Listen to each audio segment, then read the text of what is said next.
Guys आज से मैं स्टार्ट करने जा रहा हूँ एक और न्यू एनीमे का एक्सप्लेनेशन। और जिस एनीमे को मैं एक्सप्लेन करने जा रहा हूँ उसका नाम है प्लास्टिक मेमोरीज। इस एनीमे का जॉनरा है comedy drama romance science fiction और टोटल एपिसोड है इसमें 13। तो ये एनीमे एक ऐसे वर्ल्ड में सेटअप है जहाँ पे ह्यूमन और एंड्रॉइड्स एक साथ रहते हैं। और ये जो एंड्रॉइड्स है ये बिल्कुल ह्यूमन जैसे दिखते हैं, इनमें इमोशंस होती है, इनकी खुद की पर्सनैलिटी होती है। क्या होगा जब एक ह्यूमन एक एंड्रॉइड से प्यार करने लगेगा? तो इस एनीमे में एक ह्यूमन और एंड्रॉइड के रिलेशनशिप को दिखाया गया है, और किस तरीके से दिखाया गया है और उसमें और क्या क्या चीजें है वो आपको इस एनीमे में देखने को मिलेगी। तो आगे की स्टोरी अगर जाननी है तो मेरे साथ वीडियो में बने रहो और इस एपिसोड को पूरा देखना। इस वीडियो में मैं एक्सप्लेन करने जा रहा हूँ इसका एपिसोड नंबर 1। एपिसोड के स्टार्ट में इस एनीमे का मेन कैरेक्टर दिखाया जाता है जो कि 18 साल का है और इसका नाम है सुकासा मिजुगाकी। तो ये भागते हुए एक एलिवेटर पे जाता है और मन में बोलता है, पता नहीं मैं कैसे हैंडल करता अगर मेरा लाइफ स्पैन प्री डिटरमाइंड होता। और तभी वहां एक लड़की को देखता है जिसकी आंखों से आंसू गिर रहे होते हैं और फिर मन में बोलता है उसे देख के, शायद मुझे तुमसे प्यार हो गया बिना तुम्हारा नाम जाने। और इसी के साथ इस एनीमे की शुरुआत होती है। अब मॉर्निंग में सुकासा निकल जाता है अपनी नई जॉब के लिए एसएआई कॉर्पोरेशन पे, ऐसी कंपनी जहां पे एंड्रॉइड्स जिन्हें ये गिफ्टिया बोलते हैं उनकी प्रोडक्शन होती है। वो हेडक्वार्टर्स में टर्मिनल सर्विस डिपार्टमेंट के बारे में पूछता है और जहां से उसे सीधे हेडक्वार्टर्स के पीछे वाली जगह भेज दिया जाता है। सुकासा अंदर जाता है और खुद को इंट्रोड्यूस करता है, आसपास के लोगों को देखता है, फिर वो वहां पे तभी एक बंदा बोलता है, मैं सेक्शन चीफ यामानोबे हूं, अगर तुम्हें कोई क्वेश्चन है तो काजुकी कुवानोमी से पूछ सकते हो तुम, ये इंचार्ज है फील्ड ड्यूटी की। काजुकी बोलती है, इस साल तो कोई नया बंदा आना ही नहीं था। और फिर कंप्लेंट करती है कि गिफ्टिया की कमी थी यहाँ पे, जिससे उसके लिए पार्टनर भी नहीं है। और जो सेक्शन चीफ होता है वो बोलता है कि जनरल मैनेजर ने इसे रिकमेंड करा तो मुझे लेना ही पड़ा इसे। सुकासा फिर बोलता है, टर्मिनल सर्विस में किस तरीके का काम होता है? यामानो में बोलता है, क्या जनरल मैनेजर ने तुम्हें कुछ नहीं बताया? सुकासा बोलते नहीं। काजुकी फिर उसे गिफ्टिया के बारे में बताती है जो ये लोग प्रोड्यूस करते हैं, और इसके बाद ये सुकासा को कुछ गिफ्टिया से इंट्रोड्यूस कराते हैं जिनके नाम होते हैं कॉन्स्टेंस, सैरी और जैक। तभी एक बंदा जिसका नाम रेन है वो बोलता है, मैं एक ह्यूमन हूँ। सुकासा बोलता है, इनमें तो कुछ डिफरेंस ही पता नहीं चल रहा। काजुकी बोलती है, गिफ्टिया का लाइफ स्पैन होता है 81,920 आवर्स, जो कि एग्जैक्टली 9 ईयर्स और 4 मंथ्स है। अब वो बताती है कि जब गिफ्टिया का लाइफ स्पैन खत्म हो जाता है तो उनकी मेमोरीज चले जाती है और पर्सनैलिटी में चेंजेस आने लगते हैं और वायलेंस भी क्रिएट कर सकते हैं वो। और तब टर्मिनल सर्विस ओनर के घर से उन्हें लेकर आती है, और इस प्रोसेस में हम टीम का यूज करते हैं जिसमें एक ह्यूमन और एक गिफ्टिया होते हैं। लेकिन तुम्हारे साथ के लिए कोई गिफ्टिया नहीं है अभी। तभी वो ही लड़की जो स्टार्टिंग में दिखाई जाती है वो अंदर आती है। उसे देख के सुकासा बोलता है, ये लड़की। काजुकी बोलती है, क्या तुम इसे जानते हो? सुकासा बोलता है, मैंने इसे देखा था कुछ टाइम पहले। यामानो में बोलता है, क्यों ना आइला को सुकासा का पार्टनर बना दिया जाए। तो इसका नाम है आइला और ये एक गिफ्टिया है। तो आइला जो है वो इस एनीमे की मेन फीमेल कैरेक्टर है। काजुकी बोलती है, ये क्या बोल रहे हो तुम? और इसके अगेंस्ट होती है वो बिल्कुल ही। तभी आइला बोलती है, मैं समझ गई। और अब ये दोनों पार्टनर बन जाते हैं। सुकासा उससे हाथ मिलाता है और पूछता है, जब तुम पहले मिली थी तो क्या देख रही थी तुम? आइला बोलती है, एरर, मुझे समझ नहीं आया जो तुमने पूछा, दोबारा पूछो। सुकासा दोबारा बोलता है और उसका आंसर वही होता है। तभी जैक आ जाता है और बोलता है, मिचिरू, ये नया बंदा तो आयरा का हाथ ही नहीं छोड़ रहा। तभी एक लड़की आती है और बोलती है, आयरा तुम्हें ध्यान देना चाहिए, लगता है इस बंदे के दिमाग में गंद भरी है। और बोलती है, मैं हूं मिचिरू, मैं तुम्हें ट्रेनिंग दूंगी, यहाँ खड़े मत रहो, हम बाहर जा रहे हैं। सुकासा बोलता है, कहाँ? मिचिरू बोलती है, एक असाइनमेंट करने, और क्या। इसके बाद ये सब कार से जा रहे होते हैं। मिचिरू सुकासा से उसकी एज पूछती है। सुकासा बोलता है, मैं 18 साल का हूँ। जैक बोलता है, मिचिरू 17 की है। मिचिरू बोलती है, मैं सीनियर हूँ यहाँ पे, तो मेरे इंस्ट्रक्शन फॉलो करने पड़ेंगे तुम्हें। जैक बोलता है, मिचिरू ने 1 साल पहले ही ज्वाइन किया है और उस टाइम पे काजुकी इस पे चिल्लाया करती थी ऐसे ही। मिचिरू बोलती है, अपना मुंह बंद रखो। सुकासा फिर आइला से बोलता है कि गिफ्टिया और ह्यूमन एक साथ काम क्यों करते हैं?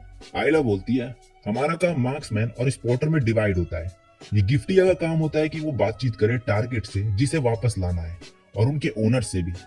जैक बोलता है, तुम स्पॉटर हो सुकासा, तुम्हारा काम तुम्हारे पार्टनर पे नजर रखना है, वो अपना काम सही से कर रही है या नहीं।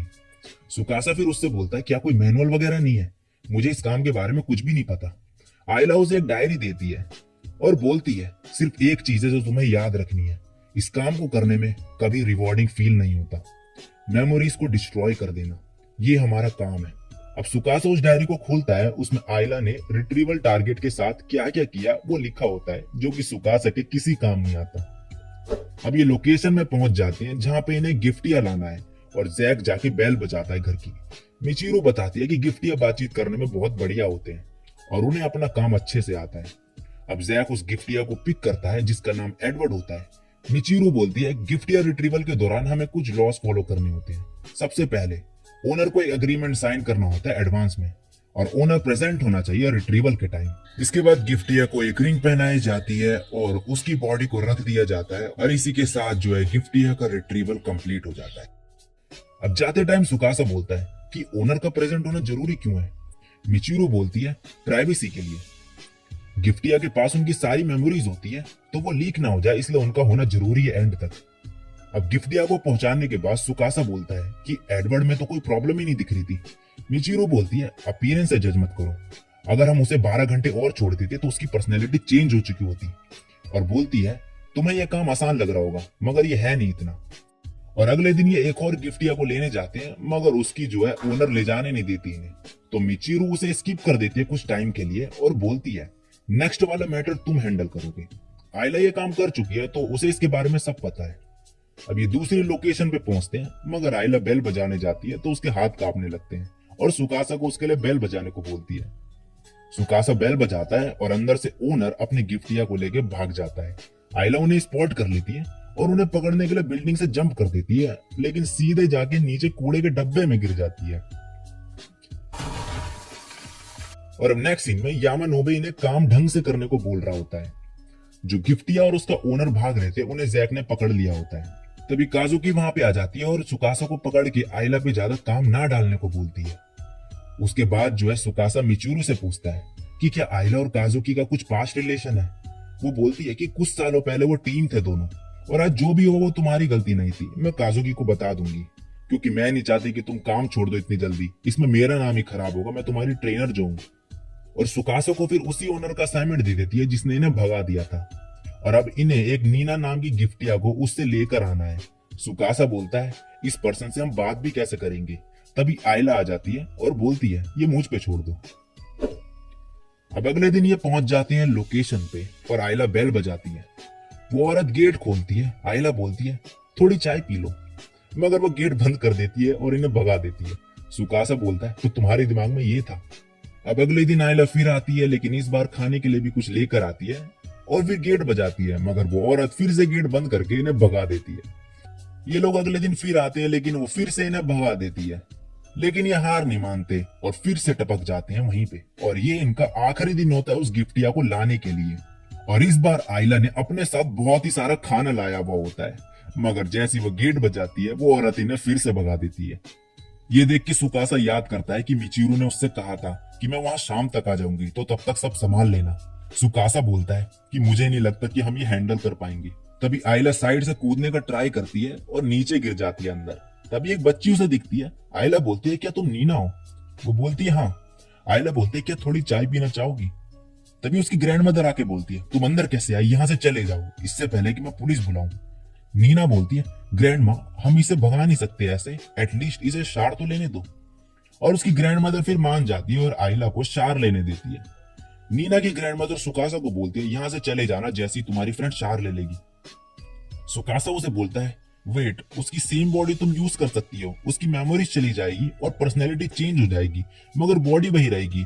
और उसकी ग्रैंडमदर को बोलता है कि ये लोग उसके लिए ऐसा करके दे सकते हैं उसे अगर वो चाहती है तो, मगर उसकी ग्रैंडमदर बोलती है कि नीना मेरे लिए एक फैमिली की तरह है, चाहे कुछ भी हो मैं हमेशा उसी के साथ रहूंगी।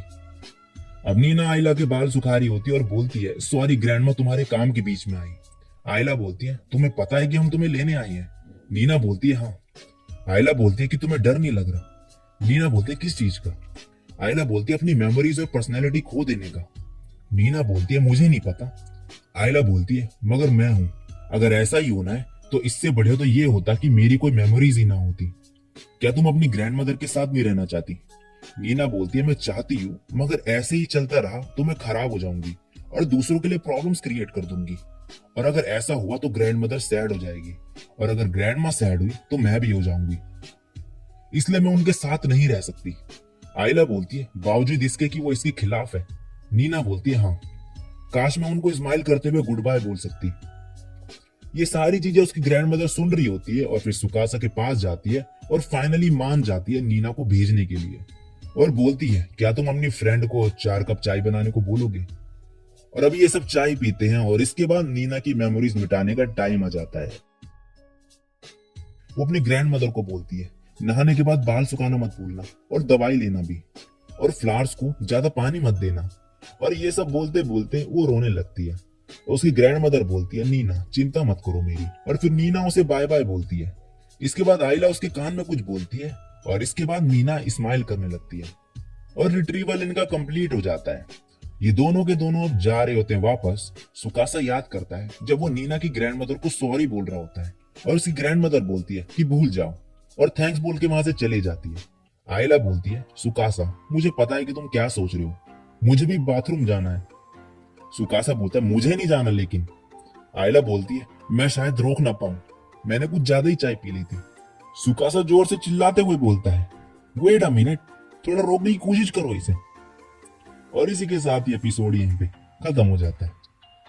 सो गाइस, इस एपिसोड में सुकासा और आइला एक साथ टीम बन चुके हैं। तो इसके आगे ये लोग मिलकर क्या क्या चीजें करेंगे और इस एनीमे में और क्या क्या है वो आपको आगे देखने को मिलेगा।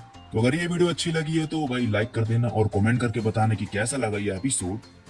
और चैनल पे पहली बार टपके हो और मेरे को पहली बार सुन रहे हो तो सब्सक्राइब कर देना ऐसे ही ऑसम कंटेंट देखने के लिए। तो आज के लिए बस इतना ही। मैं मिलता हूँ नेक्स्ट वीडियो में, तब तक के लिए सायोनारा। Everybody